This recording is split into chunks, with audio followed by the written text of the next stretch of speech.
எல்லாரும் சொல்லுங்க பாப்போம், இயேசுவின் ரத்தம் ஜெயம், இயேசுவின் ரத்தம் ஜெயம்.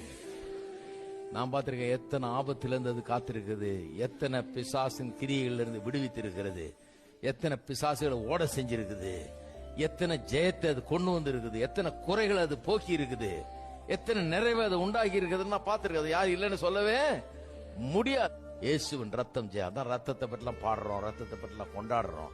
ஏன்னா அந்த ரத்தம் நம்முடைய பாவ மன்னிப்பு மட்டும் இல்ல, நம்ம தொடர்ந்து நடத்தி நம்ம கொண்டு போய் நம்ம பாதுகாத்து நமக்கு வேண்டிய எல்லாவற்றையும்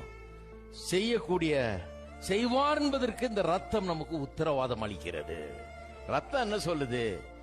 யூ ஆர் டிஃபரண்ட், நீ வித்தியாசமானவன், நீ ரத்தம் பூசப்பட்டவன், ரத்தம் தெளிக்கப்பட்டவன், உன்னை அழிஞ்சு போக விட மாட்டேன், உன்னை எவனும் மேற்கொள்ள விட மாட்டேன். உன்னுடைய எதிரிகள் ஒரு வழியா 7 வழியா ஓடி போவார்கள். எல்லாரும் கண்டு உன்னை கண்டு